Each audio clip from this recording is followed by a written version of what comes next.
A response to gender non-binaryism and the apparent siege on gender roles and masculine-feminine polarity in today's world. So one of the questions that we received on the webinar last night and we didn't answer was a man asking for our opinion, an Asa Marata opinion on what's happening in the world today in terms of gender roles and a general trend towards kind of stripping the constructs of masculine and feminine and man and woman, boy and girl gender away, as if there's a kind of neutralization that's going on in society. And the example he gave is that in his local Latin salsa dancing class, which is always Latin American dancing has always fit into traditional gender roles of male lead and female follow. Now they're starting to flip the possibilities of lead and follow. So something I've seen is two men dancing together or two women dancing together, and now it sounds like there's even more fluidity between the roles of lead and follow, which I think is a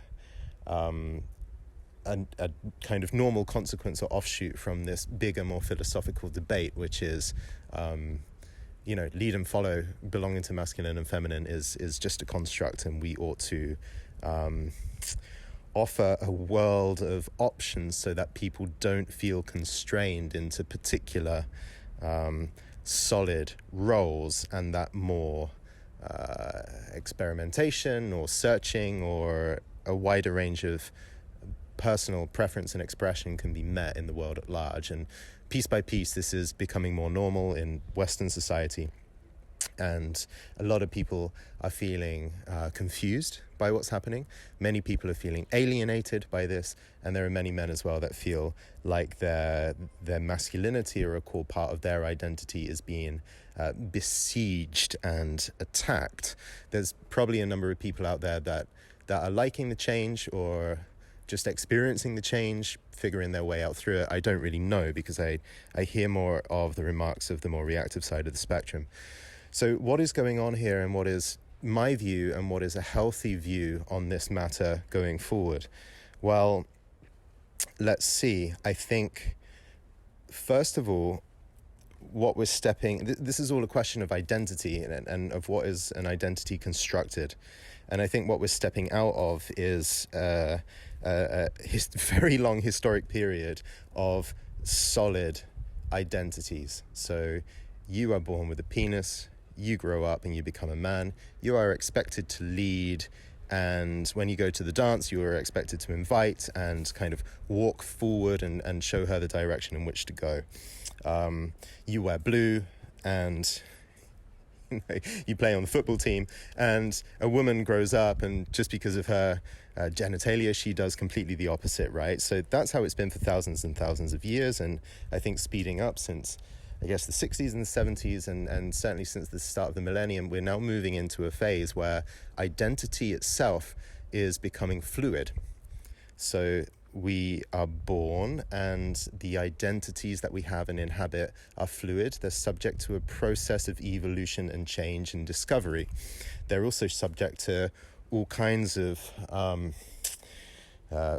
political or philosophical or market forces.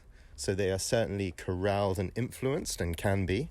But a person is now on a path where the very identity of his gender is able to change, right? So he's born, he has a penis, but that is not a defining factor anymore. So he can, at school, dress in pink, choose to follow. He can undergo surgery and even become physically have the gender of female in his lifetime, and all of the other kind of identity and role trappings that go with that.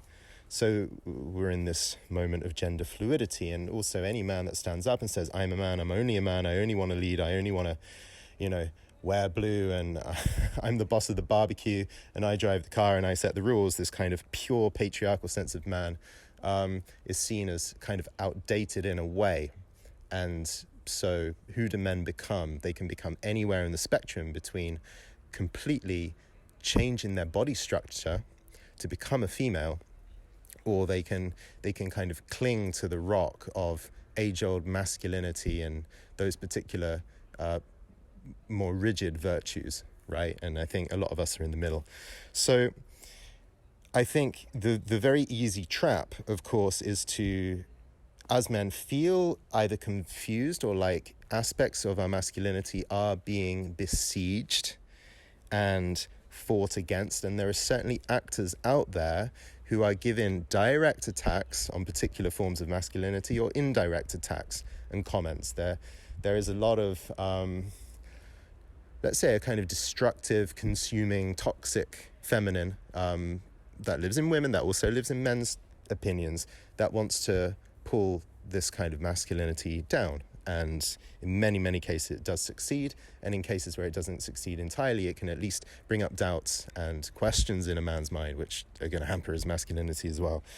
So this is disappearing. And so I think the very common response is to push back.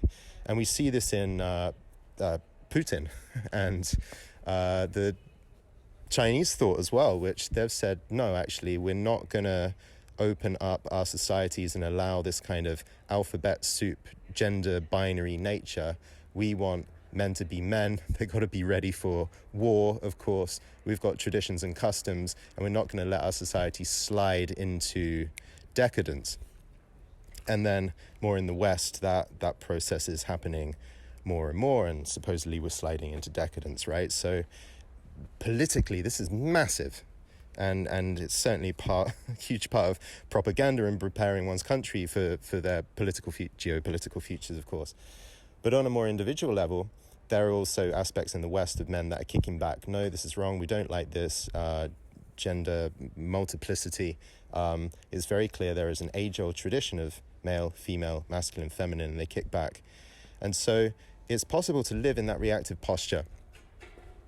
And that's what we're seeing all around us. I do not want to commit the limiting act and limit myself to a solid sense of identity, i.e. turn back the clock and reject everything that is actually happening. I am much more curious, and I'm choosing to hold a space for the moment that we're in to represent a period where we are in fluid identities, where the very philosophical nature of our identity is questioned, and that's where we are right now. So, and of course, keeping myself in a state of curiosity, but also clarity, that I'm not passionately kind of fighting for one side or the other, but I'm witnessing the whole thing unfold.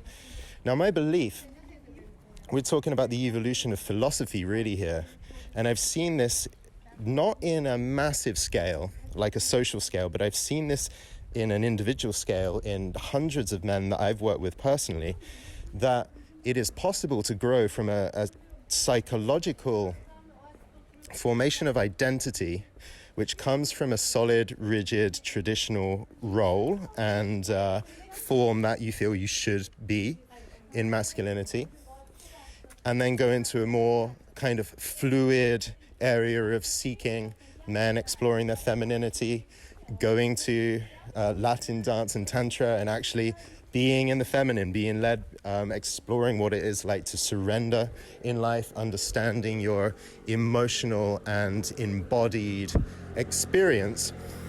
And man, in this stage of psychological growth, goes through a questioning of identity. Wow, I'm not the boy that my dad expected me to be. I'm certainly not the son that my culture at large was kind of training me to be at school. I'm not like a young military man, but I'm discovering I have a feminine side. I'm discovering like maybe I'm not 100% masculine. There might be a 10 or a 20% space in which I am feminine, or isn't it good that I have a femininity, because I can connect with another half of my experience and then connect with women in a deeper way. So this is all bound up in this period of fluid identities. You are bigger than just masculine. Now, what happens in this process when we are, what I've seen in individuals is when men move through this process of accepting their femininity, they go into a period of a number of years where this self-exploration and getting in tune with emotions in the body really takes a precedence. And that's where I think where we are in the cutting edge of Western culture. It's just we're in a very toxic moment because the loudest voices of vitriol rise to the fore. But actually, you've got a multitude, I'm talking many tens of percents of certainly kind of American and Western Europe population, women really embodying their masculine in a strong way and men really embodying their feminine in a strong way. And obviously that's subject to a process of maturation and so on. But that's where we're at. Now, my experience is that all processes of fluid identities come to a sense of resolution, which is, say, on an individual level, you're getting in touch with your feminine side and your emotions. After a while, the emotional processing stops. You become much less interested in the flow of relationship, the flow of feeling, and you start to ground yourself in a deeper depth still. And you start to ground yourself in what is a more transcendent place, a more transcendent quality of the masculine. So it's almost like a water slide. You start off as this kind of old-fashioned traditional gender role male. You go down this water slide of emotion and you pop out of the water slide at the bottom in a deeper place. And in my coaching, I call this present. And in David Data, he's called that the third stage masculine. And what that really means is you don't identify with an old gender role of what a masculine should be, but your experience is one of mental clarity, presence, transcendental virtues, joy, kindness, but also fierceness. Many beautiful, sublime spiritual qualities infuse your person, and you discover yourself again as awareness.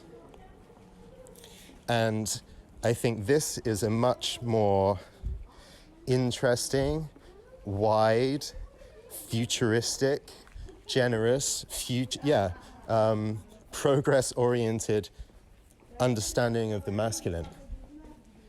And the feminine, likewise, what happens on what I see psychologically on the leading edge of women going through massive change in their sense of identity is once a woman has kind of claimed her full masculine capacity to operate in the world, kick ass and be a success and challenge the men and be a superhero and do it well and so on, what seems to happen is that a crack starts forming, which is women believe that they have over-sacrificed themselves so much that they've lost touch with an essence.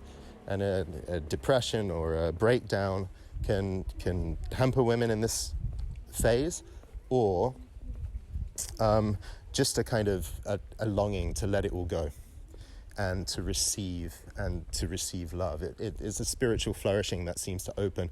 Just as if you're a man and you're living this kind of wishy-washy fluid existence for too many years, at some point in time, you're going to hit upon a moment where you get sick of yourself and you just want to get something done. And this is the rising of the next masculine as well. So coming back to the debate, what do I think about this gender non-binaryism, this, I go to salsa and now they're asking me or they're making me dance the feminine, but I'm a man and that's not what I want. Well, I want to invite you to hold off on your reactivity. I don't think there's any need to go in some back to the land traditionalism where you reject gender fluidity and become really tied, like extra tied to a particular image of masculinity, growing all these muscles and a big long beard just to prove that you're gruff and you're not part of this new age fad. But instead, be curious and witness the process that we're in at the moment. And it might be painful, and it might become even more toxic, and it might become even more confusing for the next generation of men. But it's my deep trust, because I've seen the way that philosophical paradigms and psychological development play out in individuals and also in societies, that the gender non-binaryism that we're in at the moment is going to pop out into something much better, much truer, much more spiritually open, much more delightful than what it is now and what it's been in the past. So I particularly, as much as I've given many years of my life to explore my own personal masculinity and my identity as a man, just because I have a certain distaste for some aesthetics that are happening in the world at the moment does not mean by any stretch of the imagination that I want to go back 100 years and have to solidly identify with a former type and style of masculinity. I'm very interested in going back to that old traditionalism and rescuing what's good and beautiful about the masculine. I'm very interested in seeing what is happening now and seeing if there is any true wisdom in the philosophical changes that are happening now. And I'm most interested of all in charting what is next and being with people that can have an open conversation about what is developing, because we're building this out together. What men in this new stage or new paradigm are going to look like, how we're going to act, how we're going to embody that is very much a creative work which is only just starting to surface. So we're bringing forth a new quality of masculinity into the world. We are not clinging to an old style. So when I speak about masculinity, it's very clear that I've got an understanding that the masculine is awareness, it's an emptiness. It contains with it and comes flavored as a number of different virtues. It's not at all to do with the physical body, although it does manifest through a physical body. And so this kind of pure masculinity or awareness, what it does and its role in a human and in the whole cosmos is that it bears witness. It's continually awake, present, and witnessing. And so if you're in that pure sense of masculinity and you're looking at this kind of gender wars or this siege on the old school masculinity, and you're judging it, or you're rejecting it, or you're becoming reactive against it, you're actually not in your masculine anymore. You have identified with some kind of reactive part, some kind of voice that wants to control and dominate somehow the flow of proceedings in the world.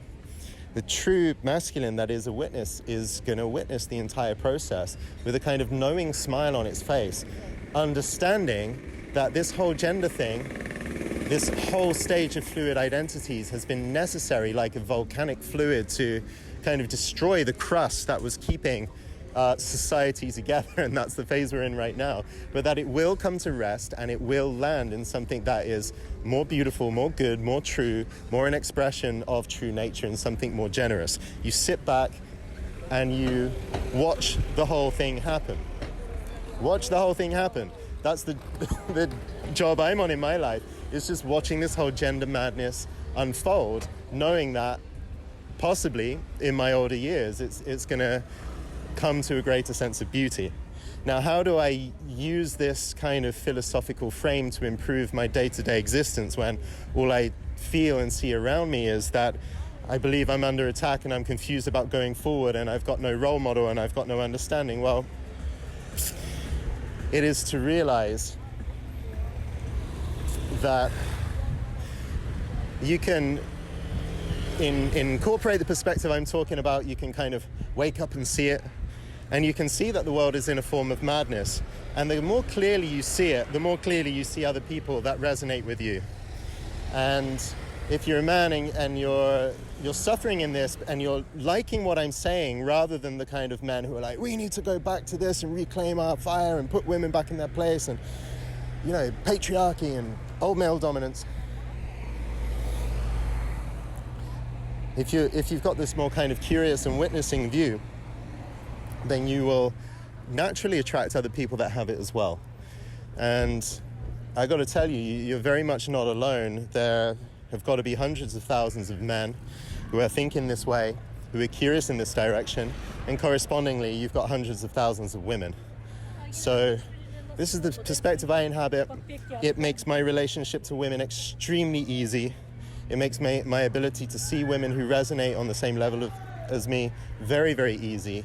And I get to enjoy a relationship where we're not tied to old school gender roles, nor are we in some kind of mess of fluid identities, but we've chosen to not only reclaim what is beautiful about men and women from the past, but also questioning, like, who are we really? And what is the next paradigm going to look like? This is an ongoing conversation we have. We practice it in many ways in our relationship, and so you can too. It fills my days with a lot of ease and delight, and it strips away all the angst.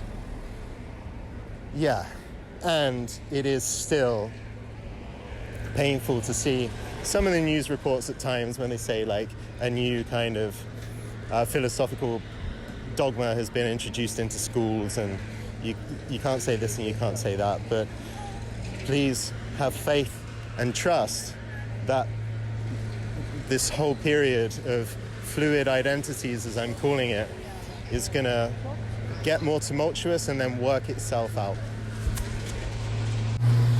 And then very finally, I think what's most important is to keep a real sense of humor about yourself. What if you went to Latin American dance and a woman invited you and you were the follower and you went into the feminine? What if you explored that for a little while? How does it feel? Is there something enjoyable? Can you actually grow as a man even though you're taking on a feminine role? Maybe you would benefit from not being so rigid yourself about your own sense of gender or your own sense of identity. Because of course, what makes you a man is not that you lead in salsa, or that you cook the barbecue, or that you're more dominant or directive in the relationship.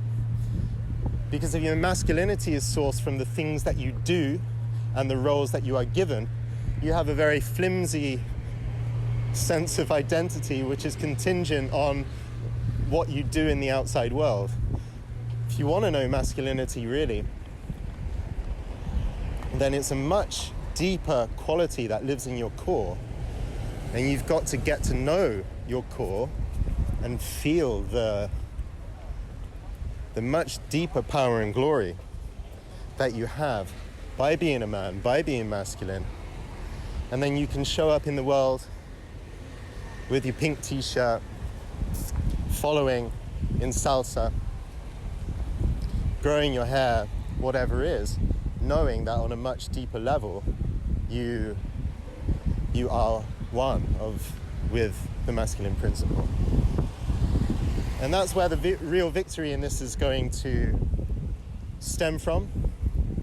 When men stop fighting the challenges that are going on now with genders in our society and start understanding themselves as a deeper version of masculinity, then a lot of this process we're all in is going to start fading away. So reactivity is not the work, not the way. Do the work to know your core, and this shall all be resolved in time.